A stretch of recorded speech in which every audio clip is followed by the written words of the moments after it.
Welcome to another 15 minutes of tangling. So yesterday we were able to finish this Renaissance fragment, and today I think we're going to pick up on the other side right over here. And we're going to begin with a variation on a Zentangle pattern called Crescent Moon.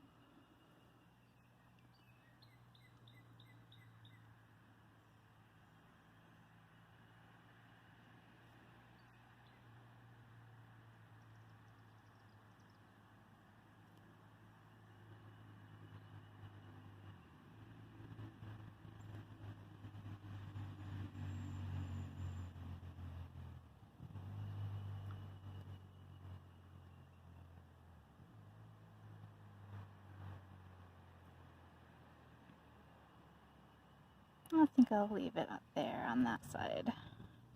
Alright, let's go to the other side. I'm going to line up my little ladybug shapes so that they're sort of one opposite the other.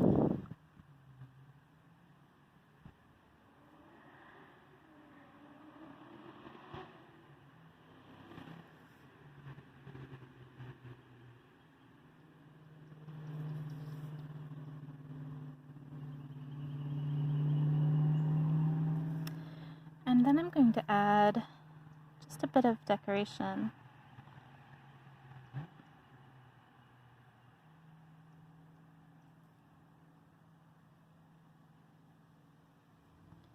And then ink in the interstices.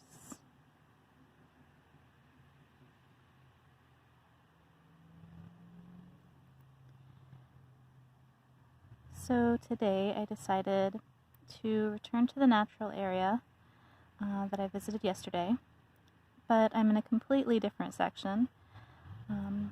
I've been in this area before while tangling, but on a different bench. I'm right near a native plant pollinator garden. And I love visiting this area to see, during different times of the year, which plants are in bloom, which ones are coming up soon. I just have a real interest in native plants.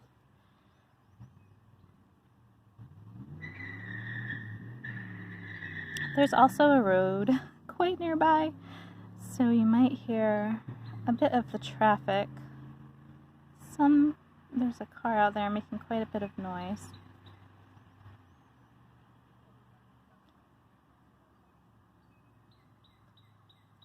There are also some pretty active birds, so you might hear some chirping. Some are more vocal than others.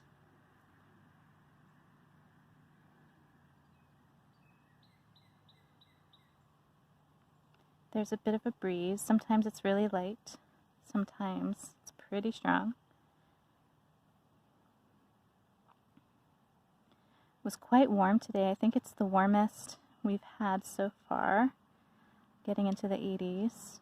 Tomorrow is also supposed to be quite warm and stormy, so we'll see if I can catch a period of time when we're in between storms to get outside.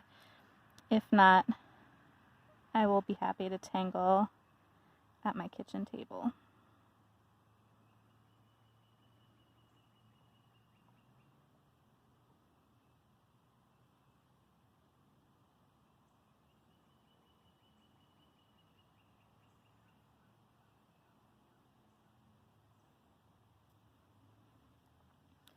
Alright, let's flip over to the other side there. Yeah.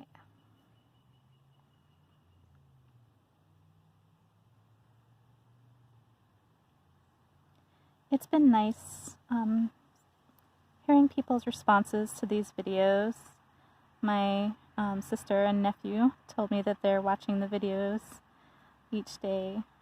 So quick shout out to them. And thank you guys for watching. It's nice to connect, even if it's just through a video. And then Earlier, what was it? Earlier in the week, I sent Sue that very first tile that I completed, and I just got an email from her saying she had received it, and that she's just enjoying the videos and following along, and so it's really just nice to hear that even through videos we can connect as a Zentangle community. That something like, you know, common interest in art, and I think particularly in Zentangles, in that, you know, it's not just art, it's also sort of a frame of mind. I was reading the Zentangle blog today, and the writer was talking about her favorite Zentangle tools, and it wasn't anything like pens or paper, or even if they're special sparkly jelly pens. Nope, it wasn't those. It was the mindset that you develop as you practice Zentangles. That idea of no mistakes, of trusting the process, that statement that folks say of anything is possible one stroke at a time. So I think that, you know, we're not only united by these beautiful patterns that we draw and showing each other, you know, the amazing work we're able to create, but also we can connect to that mindset of seeking out mindfulness experiences, taking life as it comes, allowing quote-unquote mistakes to become beautiful opportunities. All right, so I think I'm going to switch to my brown pen and do my auras. And I think I'm going to start with doing 2 auras on each of these ladybug shapes.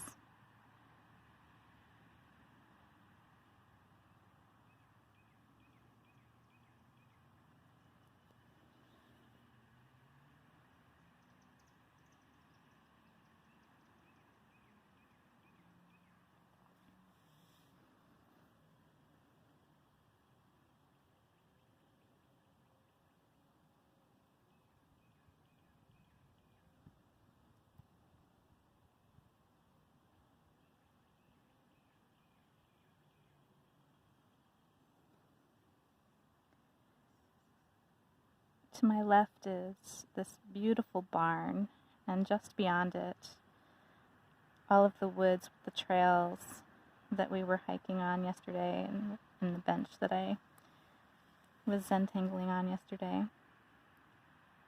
And it's a little later in the evening. I specifically chose to come a little later in the evening in the hopes that there might be fewer people here.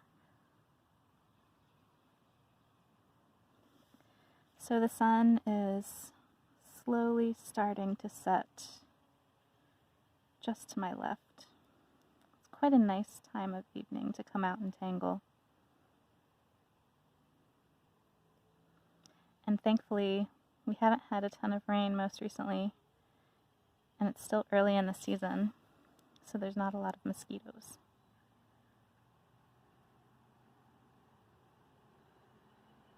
Okay. So it looks like some of these I'll be able to do. Maybe. I don't know. I think I might happily join some of them I'll be able to do a second aura, but not all of them. So I might just allow the auras to join up. There we go.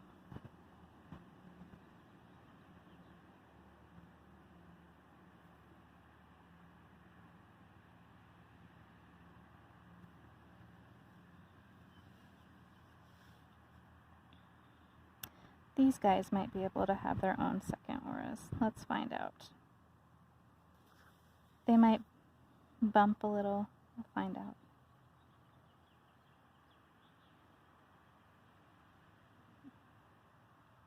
Yeah, just a little bump right in the middle.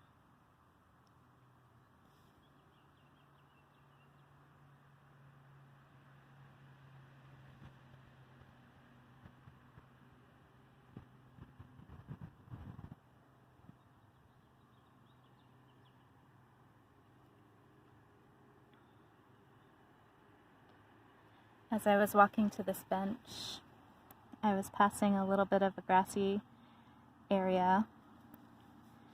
I think later in the season it becomes more like a prairie area with a lot of prairie sort of native plants growing up. So at this point, the plants are just now sprouting. They're about, a foot, maybe a foot and a half tall. And there was this furry little younger groundhog right on the edge, just nibbling away. And he saw me, and he paused for a moment, and then, like groundhogs do, he just waddled away. I wish I had caught him on camera, because he was really cute. I have battled many groundhogs over my garden in the past, so I'm not the biggest groundhog advocate. But this guy was young and kind of cute. I think I'll do one more aura.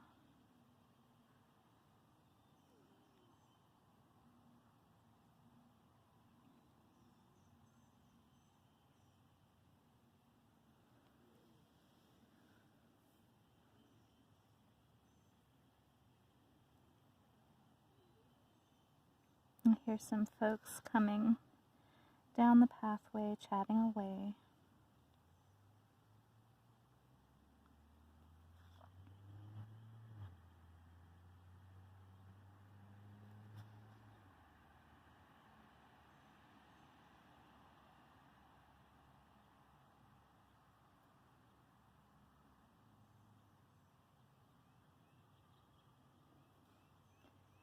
It's interesting how yesterday's tangle worked up so quickly. This one is going to have a few more details, so it's going to take me quite some time to get all the way through with it.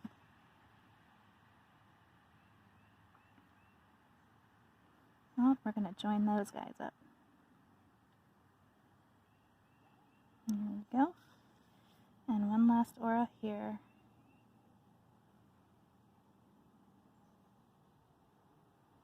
Okay, looking good. Now I think I want to add some perfs in there. So right on the second line, second gap,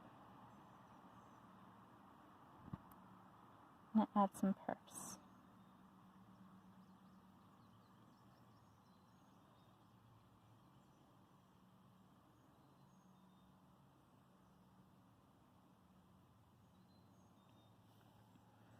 So we're really embellishing this pretty basic crescent moon pattern.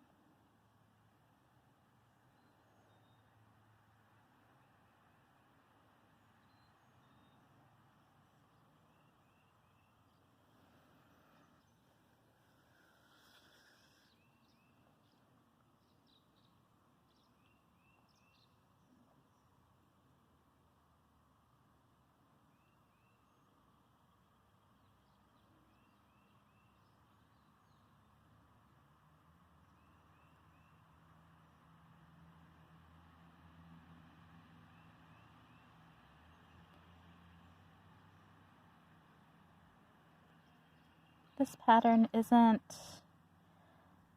illustrated or specifically discussed in the Madame Renaissance book, but she does show it in some of her example artworks.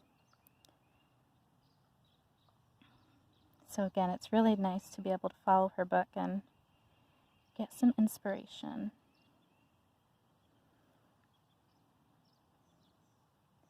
I've worked with Renaissance tiles before. Particularly, I like I was talking last week I like using them with labyrinths. Well, that's our 15 minutes of tangling for today. And here's where we are so far. Great, we'll continue on with Crescent Moon tomorrow.